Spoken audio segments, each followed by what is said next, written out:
Hello, everybody. I'm Gwen Campbell-Mindes. Welcome to Gwen's Bookish Ramblings.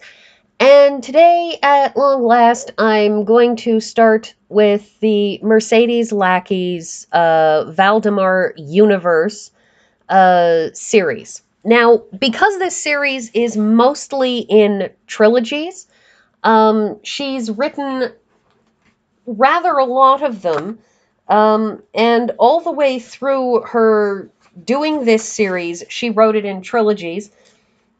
The first series that she ever did was the Arrows of the Queen trilogy, and the Mage Winds trilogy, and the Mage Storms trilogy, and the Last Herald Mage trilogy. And so many of her books,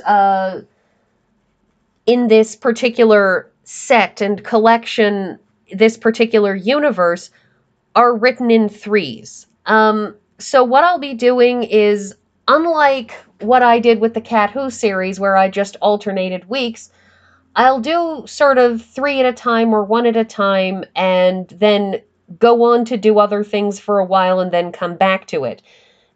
This is a series with a lot of books, with a large volume of stuff in it, and I've decided to do this in chronological order. Now, chronological order is perhaps not the best way to read this series. I will tell you right from the outset. I always, as a rule, recommend reading series in the order that they were published because, especially one like this, because usually the world gets built outwards from those first books rather than being written in temporal order. Now, a lot of series do get written in temporal order, but a lot of them don't. And in chronological order, pardon me.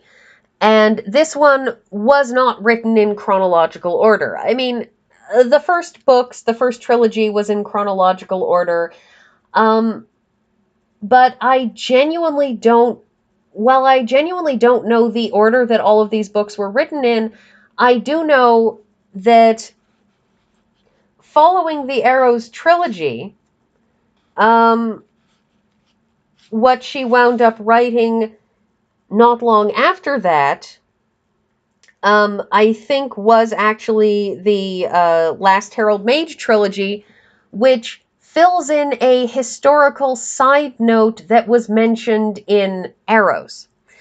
The Gryphon trilogy fills in a somewhat more than historical side note of the Mage Storms, which at the time of this publication was, at the time of the publication of the copy that I own of Black Gryphon, the other books in the Mage Storms trilogy were still upcoming. The two sequels, the other parts of this trilogy, were still upcoming.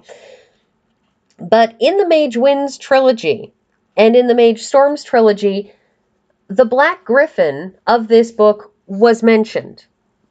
The war in this book was mentioned because the war in this book its finale directly affects things that happen in the Mage Storms trilogy and the Mage Winds trilogy.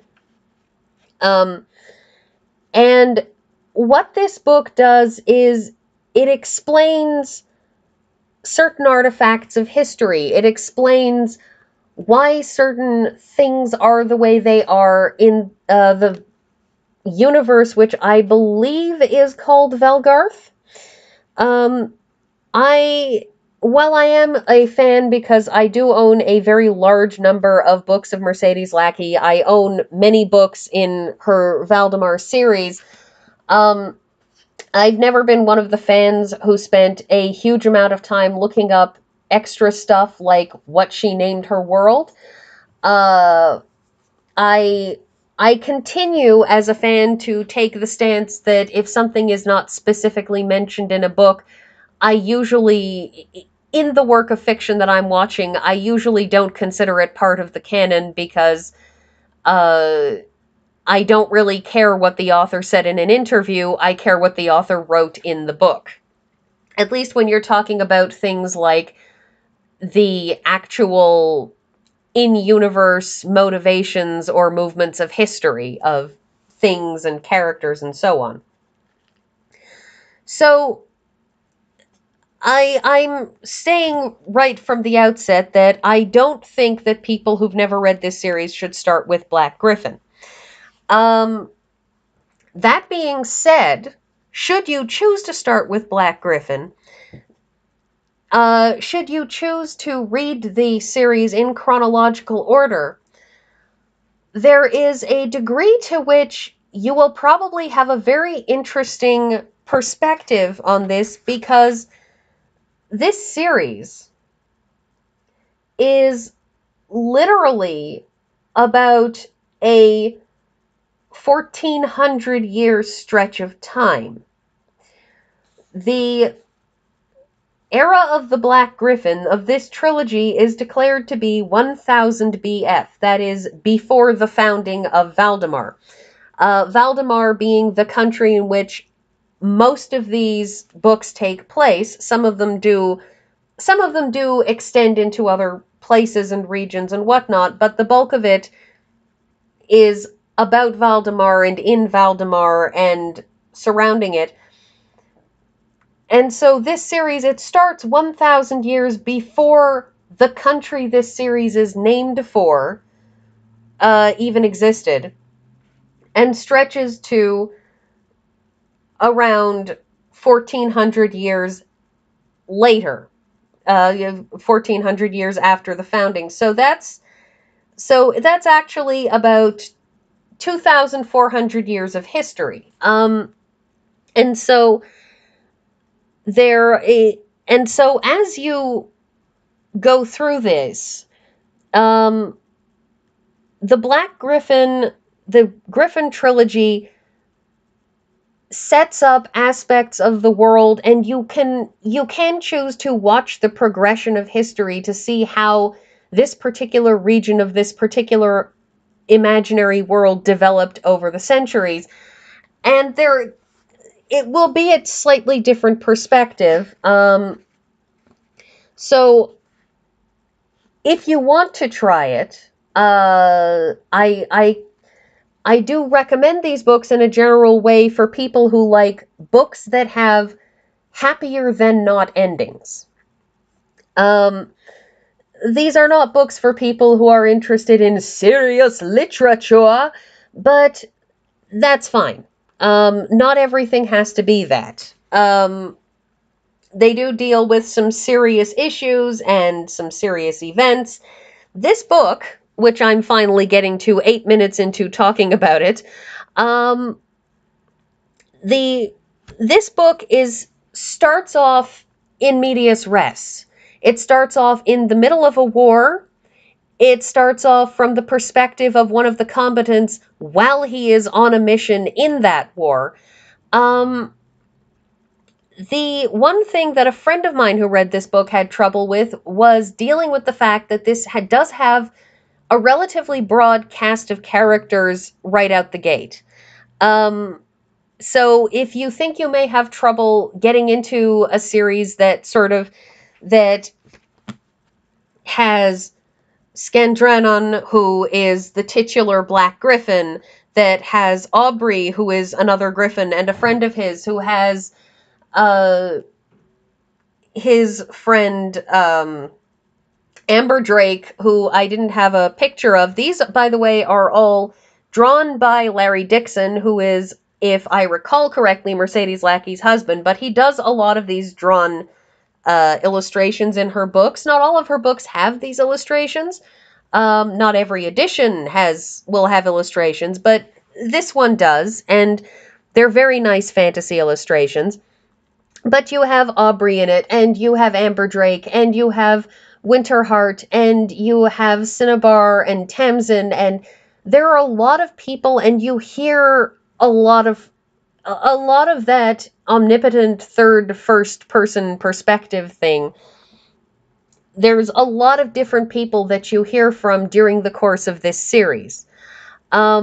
I mostly, for the purpose of this particular thing, of this particular ramble that I'm on, chose pictures of the creatures because, frankly, drawings of human people are drawings of human people and not as interesting as drawings of griffins because it's a griffin and it's also kind of adorable. Urtho's Tower, which has that very fantasy novel, fantasy tower look. I think something like that actually appeared in the Lord of the Rings trilogy movie series. You know, the kind of thing that you look at and you think only somebody with magic would really manage to do that, because if you look at those don't have any buttresses holding them up. Those got put together by something that wasn't normal pseudo-medieval building techniques. But most of this series is centered in and around Urtho's Tower because Urtho is the mage in charge of the war. And in this book, it's made very, very clear that Urtho was one of those people who just wanted to do his magical experiments and live quietly and not cause trouble. But following the collapse of the kingdom that he was living in, he wound up in charge of the war because he was the only person who didn't panic with enough material and magical wherewithal to handle it. That he was in charge, but he was kind of not in charge because he wanted to be, but because he didn't see any other options. A very common heroic trope, that the trope of, I don't want to do this, I don't want to be in charge, but clearly no one else is going to be. Mercedes Lackey also, in her books, and in this one, has a lot of non-human sentience. She has the Gryphons, who are as intelligent as any human being. She has the Tevardi, which I don't believe she has ever made into major characters in a book. There are the Kyrie, who... The Tevardi are sort of bird people, like they're half human, half bird. If you've ever seen Wind Waker, the bird people from that would probably be a good equivalency. The Kyrie are kind of like 50% dog, 50% cat, well, 50% wolf, 50% cougar, and have a human-grade intelligence. And the deer things, which I can't remember, they're basically like deer that are white and like intelligent, like white-colored. And these, which are the Hertazi, and they're like lizard people. Most of her, she has a certain number of humanoid intelligent people and a certain number of actually intelligent animals. So, it's a very important ongoing theme in her book, these intelligent creatures. This is the book, though, that makes it very, very clear that all of these creatures were constructed. That mages, apparently, it's a thing that some mages did at that time, which was just say, I'm going to create an intelligent species and just kind of make some because I feel like it. I'm not entirely certain of the reasoning that she wants these mages to have had, save that I assume they wanted to test their powers by seeing if they could create something. I did Justin because he does have a role in this. He has a serious role. He is a fairly major character. And this is just about the war and the war ending and how it sets up what happens in the Mage Storms 2,400 years later.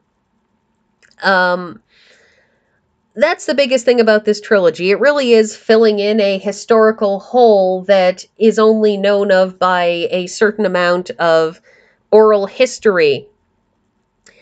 And I'm out of time, so that's everything, and I suppose I will see you all next week with the second book.